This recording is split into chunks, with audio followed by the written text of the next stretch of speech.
സമൂഹത്തിൻ്റെ മനസാക്ഷി എന്താണെന്നും മനസ്സെന്താണെന്നും മനസ്സിലാക്കാനുള്ള ഒരു വലിയൊരു ദൗത്യം ഇതിൻ്റെ പിന്നിലുണ്ട്. ഉണ്ണിയേട്ടൻ പറഞ്ഞ ക്ലൈമറ്റ് ചേഞ്ച് എന്ന് പറയുന്നത് റിയാലിറ്റിയാണ്.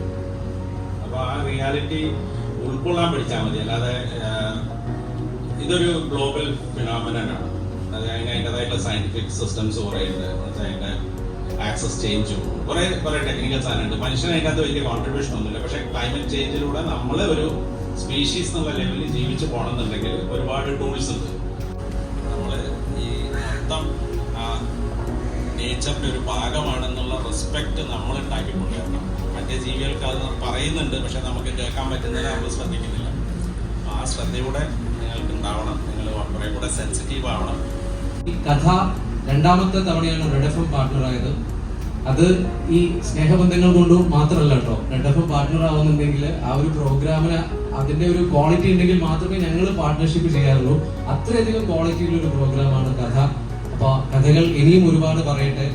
കഥയുടെ എപ്പിസോഡ് ഇനിയും ഒരുപാട് ഉണ്ടാവട്ടെ എന്ന് ആത്മാർത്ഥമായിട്ട് ആശംസിക്കുകയാണ്. കേട്ടുകൊണ്ടേ. നമ്മൾ നിൽക്കുന്നത് വെള്ളയിൽ സൈഡ് ഓഫ് ബീച്ചിലാണ്. ഈ ലൈറ്റ് ഹൗസിൻ്റെ അടുത്താണ് ഈ ബീച്ച്. നിങ്ങൾക്ക് കോഴിക്കോട് വന്നാൽ അറിയാൻ പറ്റും എവിടെ ലൈറ്റ് ഹൗസ് ഉണ്ട്. അപ്പോൾ അതിനടുത്താണ് ഈ ഒരു ബീച്ച്.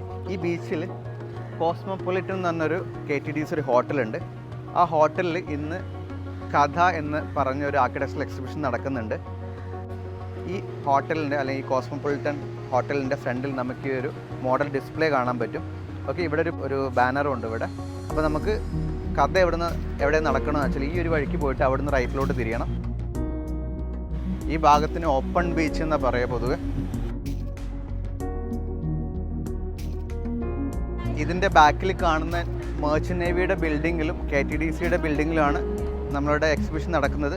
ഫസ്റ്റ് ഇയർ മുതൽ ഫൈനൽ ഇയർ വരെയുള്ള കുട്ടികളുടെ വർക്കാണ് ഇവിടെ ഇന്ന്, അതായത് ശനിയാഴ്ചയും ഞായറാഴ്ചയും ഡിസ്പ്ലേ ചെയ്യുന്നത്.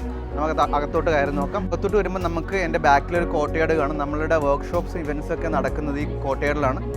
ഇതിൻ്റെ മുകളിലേക്കാണ് ഫസ്റ്റ് ഇയറിൻ്റെയും തീസിസ് വർക്ക്സ് ഒക്കെ നമ്മൾ ഡിസ്പ്ലേ ചെയ്തിരിക്കുന്നത്. ഒരു ഫസ്റ്റ് ഹാളിൽ നമുക്ക് ഫസ്റ്റ് ഇയേഴ്സിൻ്റെ വർക്ക്സും മോഡലും ഈ ഒരു സെക്ഷനിൽ കാണാൻ കഴിയും. ഇതിൻ്റെ ബാക്കിൽ സെക്കൻഡ് ഇയറിൻ്റെ അർബൻ സ്റ്റഡിയാണ്. ഓക്കെ, പിന്നെ നമുക്ക് നമ്മളുടെ തീസിസ് സ്റ്റുഡൻസിൻ്റെ വിന്നിങ് ഷീറ്റ്സ് ഇവിടെ ഡിസ്പ്ലേ ചെയ്തിട്ടുണ്ട്. പിന്നിലായിട്ട് നമുക്ക് ഫോർത്ത് ഇയേഴ്സിൻ്റെ അർബൻ സ്റ്റഡി ഷീറ്റ്സ് നമുക്ക് കാണാൻ കഴിയും. DG കോളേജിൽ നമുക്ക് മാസ്റ്റേഴ്സും കൂടിയുണ്ട്.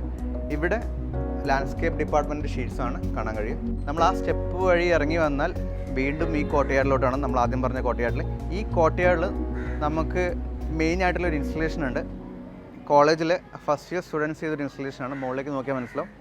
അവരവിടെ ആനുവൽ എക്സിബിഷൻ എഴുതിയിട്ടുണ്ട്. റൈറ്റ് സൈഡിൽ കഥ എന്ന് എഴുതിയിട്ടുണ്ട്. ലെഫ്റ്റ് സൈഡിൽ 2024 എന്ന് എഴുതിയിട്ടുണ്ട്. എൻ്റെ ലെഫ്റ്റ് സൈഡിൽ കാണുന്ന ഈ ഡോറിലൂടെ നമ്മളുടെ സെക്കൻഡ് ഹാളിലോട്ട് പോകാൻ പറ്റും.